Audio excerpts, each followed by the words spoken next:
This episode is brought to you by 1010. 1010 is an exclusive collection of 10 one-of-a-kind engagement rings designed by 10 of the most distinctive designers working today.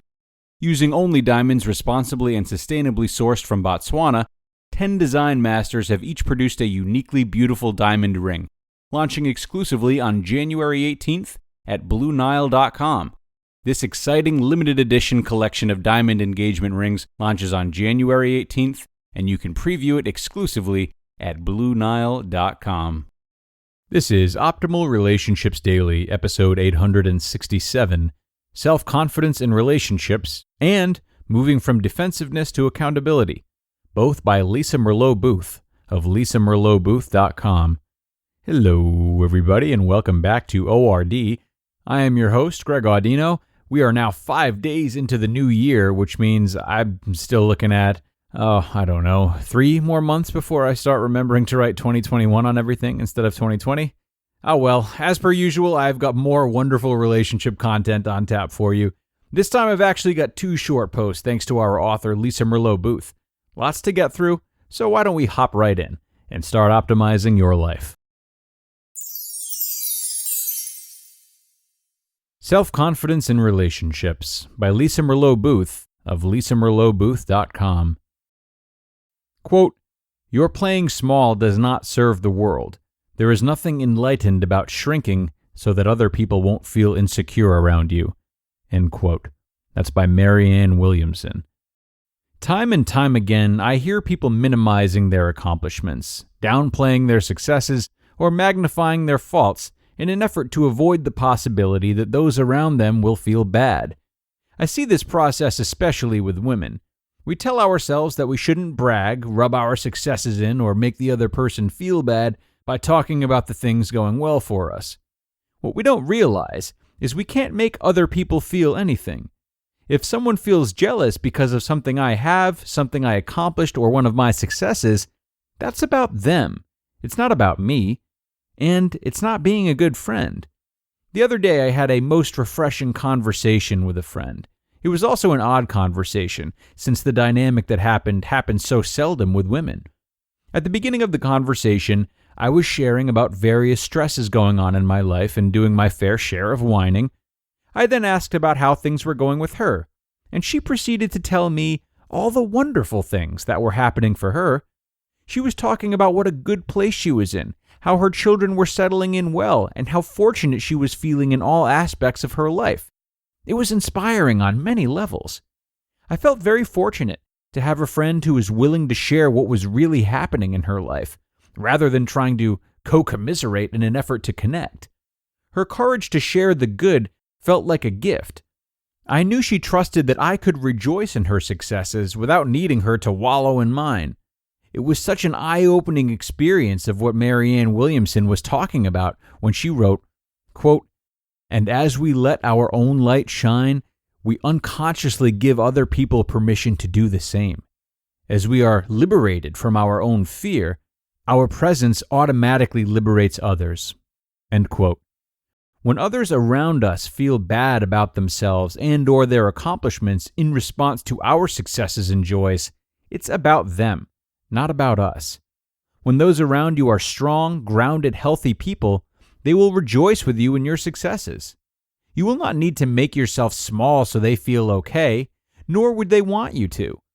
We do not need to throw ourselves under the bus in order to protect the psyches of those around us. Instead, we need to step up and allow our own light to shine and perhaps be a beacon in the darkness for them. Playing small, minimizing our successes, and/or throwing ourselves under the bus sounds like the following.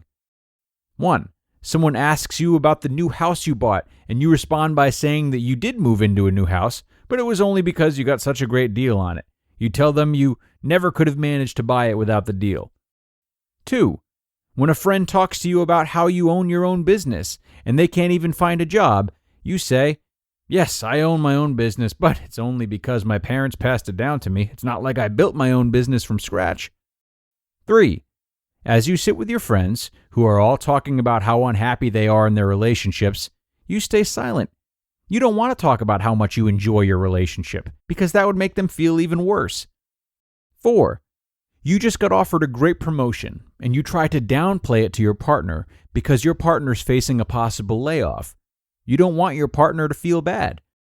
There are endless ways that we play small so others don't feel insecure around us. Every single way we play small is wrong. Playing small does not serve us or those around us. There's a difference between being arrogant and rubbing other people's noses in our successes and simply sharing with them joy and excitement.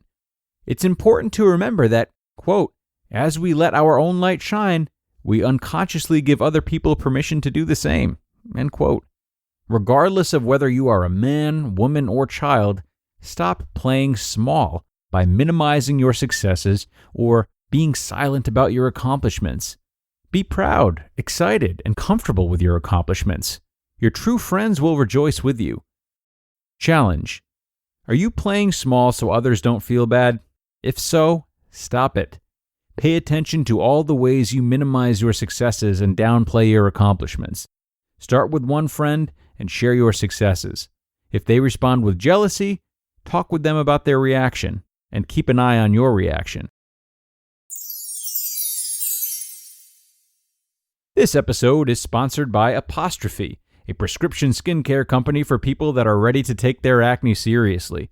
Fill out Apostrophe's quick online questionnaire about your skin concerns and medical history, snap a few selfies, and the dermatologist that Apostrophe pairs you with responds to you with a customized treatment plan. Apostrophe even offers topical and oral medications so you can treat your acne from the inside and the outside. I find the one-on-one kind of experience and individual attention really go a long way for me. It's easy to feel confident with Apostrophe. Unlike when you go to the pharmacy, you pick something off the shelf with no guidance whatsoever and you just hope it works.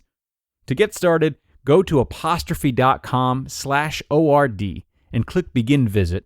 Then use the code ORD at sign-up and you'll get $15 off your dermatology visit. That's apostrophe.com/ORD and use that code ORD to get your dermatology visit for $15 off, and we thank Apostrophe for sponsoring the podcast. Moving from Defensiveness to Accountability by Lisa Merlo-Booth of lisamerlobooth.com. Defending your actions seems to have become the new in thing to do in relationships these days. The problem, however, is that defensiveness absolutely kills relationships. One of the most common struggles individuals have is defensiveness. If your first response to someone's upset with you is to somehow brush it off, chances are you struggle with defensiveness. Defensiveness leaves the other person feeling unheard, dismissed, and often frustrated. Common forms of defensiveness include explaining why you did what you did. For example, I was in a meeting and didn't notice the time. Getting angry or reactive when someone calls you out on your actions. For example, stop, I don't want to hear it. Geez, you're a real pill, you know that? Going on the offensive and spinning the blame to the other person. For example, there you go again. You are crazy. No one could live with you. Minimizing what you did and accusing the other person of making a big deal out of nothing. For example, gosh, it was just a joke. Don't be so sensitive. Defending what you did. For example, I was going to be late, so I didn't have a choice. There are few things more frustrating than being with someone who refuses to be accountable. If you're constantly defending yourself, then you're not at all listening to the upset of the other person. Refusing to acknowledge how your actions impact others means you will likely repeat those actions. It also means that you're more concerned with covering your back than you are with being relational. Your inability to be accountable and repair means there are very few problems that can be resolved with you. Regardless of whether we're talking about work, marriage, friendship, or fill in the blank, defensiveness blocks solutions and undermines relationships. There is nothing strong about being unaccountable. No courage is involved in never admitting your mistakes. And there is nothing loving about refusing to repair the hurt your actions have caused others. The strongest, healthiest, and most courageous human beings are those who own their mistakes and do whatever is necessary to relationally fix the hurt or fallout that resulted. All human beings are imperfect, Every single person in the world makes mistakes. It is part of what makes us human. Pretending you don't make mistakes never fools people into believing you don't. It only teaches people that you're not strong enough to own up to them. Challenge. Find the courage to be accountable for your mistakes. If someone tells you that something you did was upsetting, lead with fixing the situation, not spinning it and defending against it. Own your actions and repair any damage that was caused. You just listened to the posts titled Self-Confidence in Relationships and Moving from Defensiveness to Accountability, both by Lisa Merlo-Booth of lisamerlobooth.com.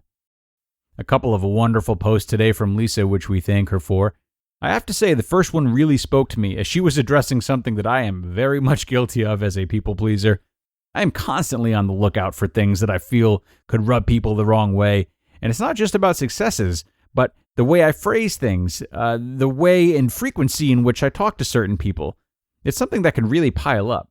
And the big risk for people like myself is that we can run the risk of falling into one of the defensiveness traps Lisa mentioned in her second post. Why? Because we build up friction the more we have to stifle ourselves, even if it's something we're willing to do and view it as an act of kindness. So don't think that these two posts are unrelated, and know that you can master both of their lessons by owning and celebrating who you are, whether it's a big success or an error that you need to fix. Broad lessons here today. We are going to wrap up so you can go off and put them into practice. Thank you so much for joining me today and every weekday, folks. As you might have guessed, I will be back tomorrow with more. So come on back and join me for another great piece of relationship content where your optimal life awaits.